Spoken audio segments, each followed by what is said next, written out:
दोस्तों, जो युवा साथी लंबे समय से सेना में भर्ती होने की तैयारी कर रहे हैं, जिनके मन मस्तिष्क में सेना में भर्ती होने की, अपना जीवन देश को समर्पित करने की प्रबल इच्छा है, उन युवा साथियों का मानना है कि यह एक बहुत गलत फैसला लिया गया है। यह उनके सपने को तोड़ने वाला फैसला लिया गया है। सोशल मीडिया में तमाम तरह के जोक्स और मीम्स बनाए जा रहे हैं, वायरल हो रहे हैं और साथ ही लोग अपना गुस्सा भी सोशल मीडिया में जाहिर कर रहे हैं। दूसरी तरफ कुछ लोग इसका प्रदर्शन कर रहे हैं, कुछ लोग आंदोलन कर रहे हैं और कई जगह पर यह आंदोलन अब उग्र रूप ले चुका है, क्योंकि उन युवाओं को लगता है, जो लंबे समय से जो तैयारी करते थे, यह उन युवाओं को लगता है कि यह किस तरह का फैसला लिया गया है कि सिर्फ 4 साल के लिए सेना में भर्ती किया जाएगा।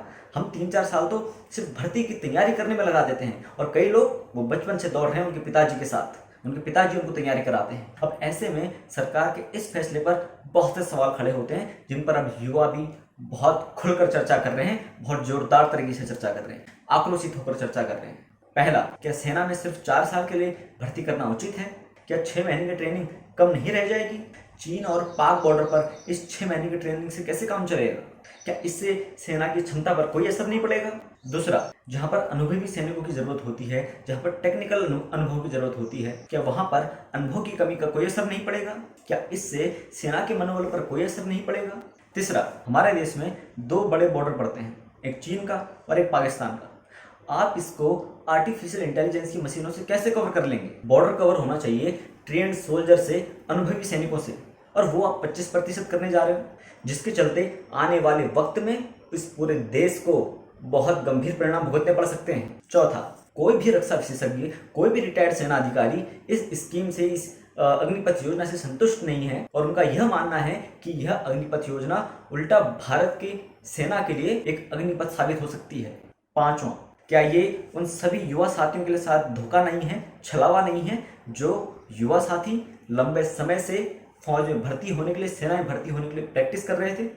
छठा, जो भी युवा साथी सेना में भर्ती होंगे उनमें से 75% जवानों को 4 साल बाद फिर से नौकरी ढूंढनी होगी और यह सवाल उनके मन मस्तिष्क में हर रोज रह रहकर खटकेगा कि जब वो 26 साल की उम्र में रिटायर्ड होकर 4 साल की सिर्फ नौकरी करके रिटायर्ड होकर बाहर निकलेगा तो उसके हाथ में क्या रह जाएगा और उसको उस 26 साल की उम्र में उसे फिर से नौकरी ढूंढनी होगी और वो सिर्फ 10वीं या फिर 12वीं पास होगा।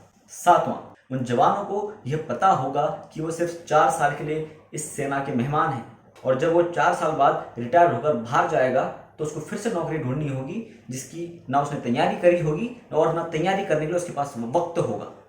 आठवां, जो युवा साथी आगे से सेना में भर्ती होंगे उन्होंने तो सिर्फ 10वीं या 12वीं ही पास करी होगी और बहुत कम लोग होंगे जिन्होंने ग्रेजुएशन करी होगी। अब ऐसे में वो जवान जब 4 साल बाद 26 की उम्र में रिटायर्ड होकर बाहर आएंगे तो वो नौकरी कहाँ ढूंढेंगे और 10वीं और 12वीं के आधार पर उन्हें क्या नौकरी मिलेगी और कहाँ मिलेगी? नवा, केंद्र सरकार को इस अग्निपथ योजना से 2 फायदे होंगे। पहला, सेना में जवानों की कमी जो हाल ही में आई है उसको पूरा किया जा सकेगा और साथ ही जो पेंशन के ऊपर जो खर्चा हो रहा है उस पेंशन के खर्चे को हटाया जा सकेगा, क्योंकि इन अग्निवीरों को पेंशन या ग्रेच्युटी तो मिलेगी नहीं। अब ऐसे में सवाल उठना तो लाजमी है। 10वां, अभी करीब 4 राज्यों ने ये घोषणा करी है कि सेवा से मुक्त होने वाले अग्निवीरों को पुलिस में प्राथमिकता दी जाएगी। तो क्या ये उन लोगों के साथ धोखा नहीं है जो लोग सेना की बजाय पुलिस में भर्ती होने के सपने देखते हैं? आज से 4 साल बाद जब 46,000 लोग फिर से हर साल बेरोजगार होंगे तो क्या 4 साल बाद हर 46,000 उन बेरोजगारों को क्या कहें कि उन अग्निवीरों को फिर से पुलिस में प्राथमिकता दी जाएगी? 11वां, अग्निपथ के माध्यम से सरकार पेंशन को खत्म करने की कोशिश कर रही है और साथ ही बेरोजगारी के मुद्दे को भी भुना रही है, क्योंकि सरकार को बहुत अच्छे से मालूम है कि आने वाले चुनाव में, 2024 के चुनाव में विपक्ष सरकार को इस बेरोजगारी के मुद्दे में बहुत ज़बरदस्त तरीके से घेरने वाला है। खैर, जिनको जानकारी नहीं उन्हें बता दूं कि केंद्र सरकार ने तीनों सेनाओं में भर्ती के लिए अग्निपथ योजना की घोषणा की है। प्रधानमंत्री नरेंद्र मोदी जी की अध्यक्षता में 14 जून को हुई कैबिनेट की बैठक में इस फैसले को, इस अग्निपथ योजना को मंजूरी दी गई है। 14 जून को रक्षा मंत्री राजनाथ सिंह जी के साथ सेना के तीनों अध्यक्षों ने प्रेस कॉन्फ्रेंस करके इस योजना का ऐलान किया था, जिसके तहत 4 साल के लिए सेना के तीनों अंगों में युवाओं की भर्ती करी जाएगी। इस अग्निपथ योजना के तहत हर साल 10वीं और 12वीं पास जो करीब 17.5 और 21 साल की आयु के युवा होंगे उनकी करीब 46,000 पदों पर भर्ती करी जाएगी और उन्हें अग्निवीर कह के संबोधित किया जाएगा, जिसमें से करीब 25% युवाओं को उनकी योग्यता और रुचि के आधार पर लंबी अवधि के लिए सेवा पर रखा जाएगा। बाकी बचे 75% युवाओं को उनकी सेवा से मुक्त कर दिया जाएगा।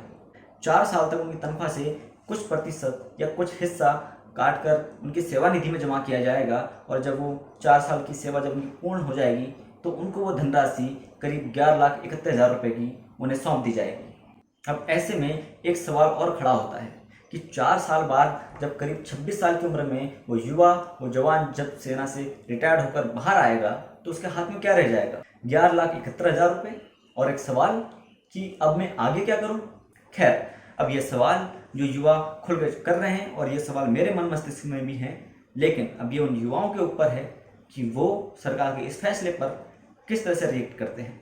खैर, जय हिंद, इंकलाब जिंदाबाद।